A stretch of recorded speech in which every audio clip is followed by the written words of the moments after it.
In a world where skepticism often obscures the supernatural, the story of Elisha emerges as a beacon of faith and undeniable miracles. This prophet, the spiritual heir to the great Elijah, not only followed in his master's footsteps, but also expanded the realm of wonders, leaving an indelible mark on biblical history. His journey is not just a series of miraculous events. It's a narrative of personal transformation and divine power that challenges our understanding. Elisha, a man of humble origins, was called to an extraordinary destiny, witnessing and performing acts that defy logical explanation. From multiplying oil to resurrecting the dead, his deeds resonate as a testament to the unlimited power of the God he served. But what can we learn from his life filled with divine interventions? Is there still room for miracles in our age of reason and doubt? This account not only reconstructs the incredible miracles of Elisha, but also invites us to explore how faith can shape realities and transform lives even in the darkest moments. As we delve into the life of this prophet, we are challenged to reconsider our own perceptions of faith, miracle, and transformation. On an ordinary day, while Elisha was plowing the fields, an imposing presence approached, breaking the monotony of daily labor. It was Elijah, the prophet, whose arrival was no mere coincidence, but a defining moment. With a simple yet meaningful gesture, Elijah threw his cloak over Elisha. This cloak was not just fabric, but a tangible symbol of divine calling. 1 Kings 19:19. Upon this act, Elisha felt the weight of responsibility fall upon his shoulders, a calling that demanded an immediate response.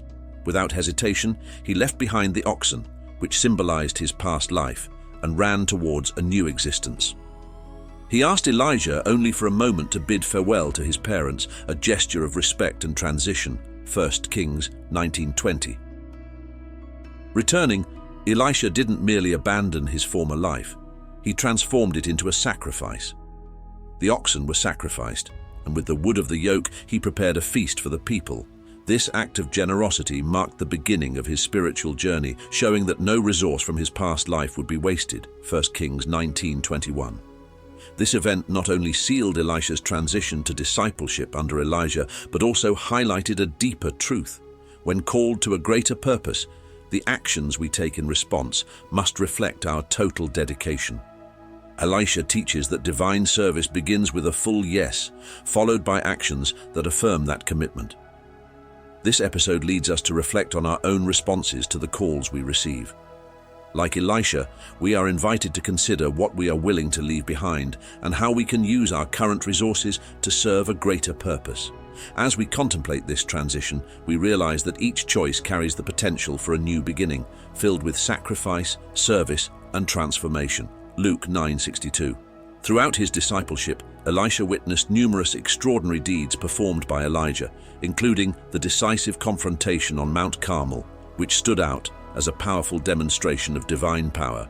In this episode, Elijah challenged the prophets of Baal to call on their God to consume a sacrifice by fire, while he would call on the Lord, the God of Israel. The stake was clear. The God who answered by fire would be recognized as the true God, 1 Kings 18:24. The prophets of Baal cried out, leapt, and invoked from morning till evening, but to no avail. Elijah then prepared his altar, placing the sacrifice on the wood, and ordered that water be poured over the altar, saturating it and filling the trench around it with water. His prayer was simple, asking God to reveal himself to the people as the Lord. Immediately, fire from heaven descended, consuming the sacrifice, the wood, the stones, and evaporating all the water, leaving all who were present in awe. 1 Kings 18:37-38. This miracle had a profound impact, leading the people to recognize and proclaim, "The Lord is God."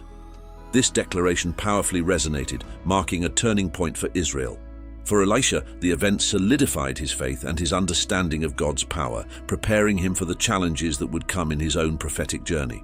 Next, Elisha and Elijah continued their journey, witnessing more acts of divine power, each one strengthening Elisha's belief in the God he served. These events not only marked the early years of Elisha as an apprentice, but also shaped him as the capable successor to continue Elijah's legacy. Elisha and Elijah shared a deep bond, forged over years of discipleship and shared experiences. As the time with Elisha approached its end, an extraordinary event was about to occur. They traveled together to Bethel, Jericho, and finally to the Jordan, each location marked by a step in the journey that would culminate in Elijah's departure. 2 Kings 2:1-6. At the Jordan, Elijah took his cloak, folded it, and touched the waters, which parted in half, allowing both to cross on dry land. Once on the other side, Elijah, aware of what was about to occur, asked Elisha what he desired before he departed. Elisha, seeking the continuity of his master's spiritual power, asked for a double portion of Elijah's spirit. 2 Kings 2:9. As they conversed, a spectacular chariot of fire with horses of fire appeared, separating them, and Elijah was taken up to the heavens in a whirlwind. Elisha watched everything, overwhelmed by the magnitude of the moment, and cried out acknowledging his master's ascension. 2 Kings 2:11-12. Now alone, Elisha picked up the fallen cloak of Elijah, a symbol of his own calling and ability to continue the work of his master. He returned to the Jordan and, holding Elijah's cloak, struck the waters. Just like his master, the waters parted, a clear sign that Elijah's spirit now rested upon Elisha. This act not only confirmed his succession, but also solidified his position as the new spiritual leader of Israel. Elisha, seeking the continuity of his master's spiritual power, asked for a double portion of Elijah's spirit. 2 Kings 2:9. As they conversed, a spectacular chariot of fire with horses of fire appeared, separating them, and Elijah was taken up to the heavens in a whirlwind. Elisha watched everything, overwhelmed by the magnitude of the moment, and cried out acknowledging his master's ascension. 2 Kings 2:11-12. Now alone, Elisha picked up the fallen cloak of Elijah, a symbol of his own calling and ability to continue the work of his master. He returned to the Jordan and, holding Elijah's cloak, struck the waters. Just like his master, the waters parted, a clear sign that Elijah's spirit now rested upon Elisha. This act not only confirmed his succession, but also solidified his position as the new spiritual leader of Israel. Soon after, while Elisha was climbing to Bethel, he faced a different challenge. A group of young men from the city began mocking him, shouting, "Go up, Baldy! Go up, Baldy!" referring to his physical appearance. This lack of respect was not just a personal insult, but an affront to his prophetic calling. Elisha's response was immediate and severe. He turned around, looked at them, and invoked a curse in the name of the Lord. Then, 2 bears came out of the woods and mauled 42 of the young men. This tragic incident underscored the gravity of respecting God's anointed and that mocking a prophet brings serious consequences. 2 Kings 23:24. These early miracles and confrontations served to establish Elisha's authority before the people of Israel. Through these actions, he demonstrated that, although he was a man of great power granted by God, he was also an instrument of divine justice, willing to protect the dignity of his prophetic office. Moreover, these events reflected the complexity of Elisha's role as a spiritual leader, capable of acting both with compassion and firmness. Through his acts, he not only resolved immediate crises, but also taught lasting lessons about respect, faith, and the power of the prophetic word. Elisha, on his journeys, often interacted with the communities he visited, leaving a lasting impact through his acts and teachings. A particularly significant encounter occurred with a generous woman in Shunem. She and her husband, recognizing the holiness of the prophet, offered him hospitality, providing a room where he could rest during his visits. 2 Kings 4:8-10. Elisha's gratitude for this kindness led him to inquire about how he could repay her gesture. Learning that she had no children and her husband was old, Elisha prophesied that within a year she would embrace a son. As his words foretold, the woman conceived and gave birth to a boy, a miracle that further strengthened her faith. 2 Kings 4:16-17. Years later, a tragic event would test this faith. The boy, now grown, suffered a severe malady while with his father in the field. Carried to his mother, he died in her arms at noon. In the midst of despair, the Shunammite woman did not succumb to grief.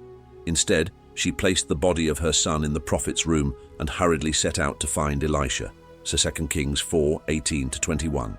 Upon meeting Elisha, she expressed her anguish, and the prophet, understanding the depth of the situation, sent his servant Gehazi ahead with his staff to try to revive the boy. However, when this failed, Elisha himself went to the boy. There, he prayed to the Lord and performed an act of resurrection, lying on the boy, who eventually revived and sneezed 7 times, symbolizing his full recovery. 2 Kings 4:32-35. This miracle not only returned the son to the Shunammite woman, but also reaffirmed God's power to bring life where there was death. It equally showed the importance of persistent faith and the divine response to those who trust, even in the most desolate circumstances. During a time of great need, a widow approached Elisha, desperate for help. She was on the verge of losing her 2 sons as slaves to pay off the debts left by her deceased husband. The gravity of the situation led her to seek the prophet, hoping to find some solution. 2 Kings 4:1. Elisha, sensitive to her situation, asked her about the resources she still possessed at home. She replied that all that remained was a small jar of oil. Elisha then gave specific instructions. She should borrow many empty vessels from her neighbors. After that, he directed her to shut herself in her house with her sons and start pouring the oil into the vessels. 2 Kings 4:2-4. Following Elisha's instructions, the widow began to pour the oil, and to her amazement, it did not cease to flow until all the vessels were filled. This phenomenon continued until there were no more vessels to fill, evidencing a divine miracle of provision. 2 Kings 4:5-6. With the vessels full of oil, the widow was able to sell enough to pay all her debts and still sustain her family. This act not only immediately alleviated her financial condition, but also prevented her children from being taken as slaves, providing them with a secure future. 2 Kings 4:7. During a time of famine in Israel, Elisha faced a challenging situation with 100 hungry men before him. A man brought to the prophet 20 loaves of barley and some ears of fresh grain as an offering of the first fruits. Despite the clearly insufficient quantity for so many people, Elisha ordered them to be served. 2 Kings 4:42. The servants of Elisha questioned how such a quantity could feed 100 men. However, confident in divine providence, Elisha reiterated his order, assuring that there would not only be enough for everyone, but there would also be leftovers. As instructed, the servants distributed the bread, and miraculously, everyone ate, and there was still food left over, according to the word of the Lord spoken by Elisha. 2 Kings 4:43-44. This event highlighted the recurring theme of God's power to miraculously provide, even in circumstances where human resources seem inadequate. The multiplication of the loaves by Elisha not only satiated the physical hunger of the men, but also reinforced their faith in God's ability to care for their needs in times of scarcity. Naaman, the commander of the army of the king of Syria, was a man of great valor but suffered from leprosy. Naaman's desperate situation came to Elisha's attention through a young Israeli girl who served in Naaman's household. She suggested that Naaman seek Elisha in Israel for his healing, expressing faith in the prophet's ability to bring healing. 2 Kings 5:1-3. Following the advice, Naaman was sent by his king to the presence of Elisha with letters to the king of Israel, along with valuable gifts. However, when Naaman arrived at Elisha's house, the prophet did not even come out to meet him in person. Instead, he sent a messenger with simple instructions. Naaman should bathe 7 times in the Jordan River to be healed. 2 Kings 5:9-10. Initially, Naaman was indignant at the apparent lack of ceremony and the simplicity of the procedure, questioning why he could not simply wash in the rivers of Damascus. However, after persuasion from his servants, who pointed out that he would have done something much more difficult if it had been asked, Naaman decided to follow Elisha's instructions. He dipped in the Jordan 7 times as the prophet had ordered, and his skin was restored, becoming clean like that of a young man. 2 Kings 5:11-14. Naaman's healing not only restored his health, but also transformed his faith. Recognizing the sovereignty of the God of Israel, Naaman returned to Elisha, offering gifts and expressing his newfound belief in God. Elisha, maintaining integrity, refused the gifts, reinforcing the message that God's grace cannot be purchased or rewarded with material goods. 2 Kings 5:15-16. In a notable episode, the king of Syria was at war against Israel and frequently planned secret attacks. However, Elisha, endowed with divine revelation, informed the king of Israel about the plans of the king of Syria, repeatedly thwarting his efforts. Annoyed by the constant failures, the king of Syria suspected treason among his own men, but was informed that the true spy was the prophet Elisha, who revealed even the words spoken in his bedroom, 2 Kings 6:8-12. Determined to capture Elisha, the king of Syria sent a large army to the city of Dothan, where Elisha resided. In the morning, seeing the city surrounded by troops, horses, and chariots of war, Elisha's servant feared the worst. However, Elisha reassured him, praying that God would open the servant's eyes to see the heavenly forces protecting the prophet. Chariots of fire around Elisha, a vision that reinforced the divine protection over the prophet. 2 Kings 6:15-17. Next, Elisha prayed that the Syrian soldiers would be struck with blindness. God answered the prayer, and Elisha personally led the blind army to Samaria, the capital of Israel. Once there, he prayed again for their vision to be restored. Surprisingly, instead of imprisoning them or killing them, the king of Israel, following Elisha's advice, prepared a great feast for the Syrian soldiers before sending them back to their lord. This act of mercy resulted in a temporary truce in the war between the nations, 2 Kings 6:18-23. During a period when Samaria was under siege by the Syrians, the situation became desperate. The famine was so severe that people resorted to extreme acts of desperation. The king of Israel, disturbed by the severity of the crisis, blamed Elisha for the calamity, believing that the prophet somehow contributed to the affliction of the people. 2 Kings 6:24-27. The king decided to send a messenger to execute Elisha. However, when the messenger arrived, Elisha was already aware of both the approach of the messenger and the intentions of the king. He locked the door of his house and told the elders who were with him to wait, for the king would come right after the messenger, which actually happened. The king, confronting Elisha, expressed his despair, but the prophet reassured him, prophesying that the next day there would be an abundance of food in Samaria, a promise that seemed impossible given the circumstances. 2 Kings 6:32-33. As Elisha had said, 4 lepers at the entrance to the city decided to take a risk by going to the Syrian camp in search of food. When they arrived, they found the camp abandoned. God had caused the Syrians to hear the sound of a great army, causing them to flee in panic, leaving behind all their sustenance and riches. The lepers, initially enjoying the spoils alone, then decided to inform the residents of the city, who were able to plunder the Syrian camp, thus fulfilling Elisha's prophecy and alleviating the famine in Samaria. 2 Kings 7:3-16. While Elisha was with the sons of the prophets, they decided to build a place where they could dwell together. During the construction, while cutting a tree, the iron head of one of the men's axes fell into the water, and he exclaimed worriedly, "For the axe was borrowed." The loss particularly concerned him due to the responsibility of returning the borrowed item intact. 2 Kings 6:1-5. Sensitive to the man's distress, Elisha asked where the axe had fallen. After the man indicated the spot, Elisha cut a piece of wood and threw it into the waters. Miraculously, the iron axe head floated to the surface, allowing it to be recovered. This act not only solved the man's immediate problem, but also demonstrated God's care even in the small adversities of his followers' lives. 2 Kings 6:6-7. This miracle, although less dramatic compared to the others performed by Elisha, underscores an important lesson about divine providence in all aspects of life, even those that may seem trivial to human eyes. Elisha's intervention showed that no concern is too small for God.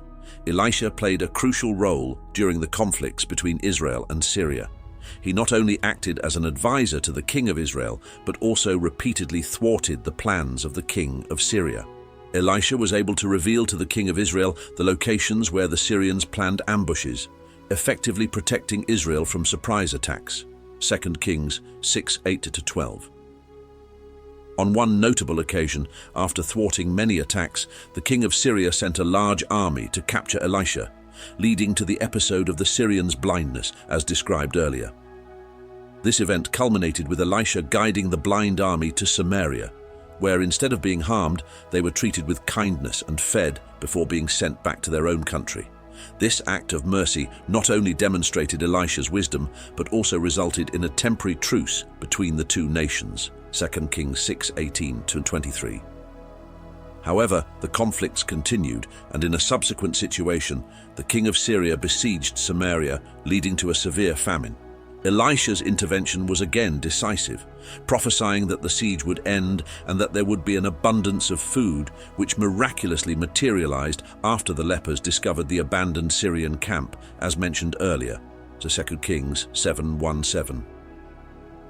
Elisha's ability to intervene in conflicts, whether through direct actions or providential advice, highlighted his importance as a spiritual and political leader in Israel. His actions not only saved Israel several times, but also brought lessons in strategy, mercy, and faith. As we reflect on Elisha's extraordinary life, we are compelled to question our own lives. Are we open to the miracles around us? Elisha's story teaches us that active faith, combined with obedience to God, can trigger events that transform realities and redefine the possible. Are you ready to take a step of faith? Perhaps one that could transform your life or the lives of those around you? Like Elisha, you can be a channel for the divine, influencing your world in ways you never imagined. I encourage you to consider where you need a miraculous touch in your life and to seek that miracle with the conviction that, with God, all things are possible. Don't forget to subscribe to the channel and activate notifications to continue learning about how biblical stories can inspire and transform our lives. Leave your comment below, sharing how Elisha's story has inspired or challenged you.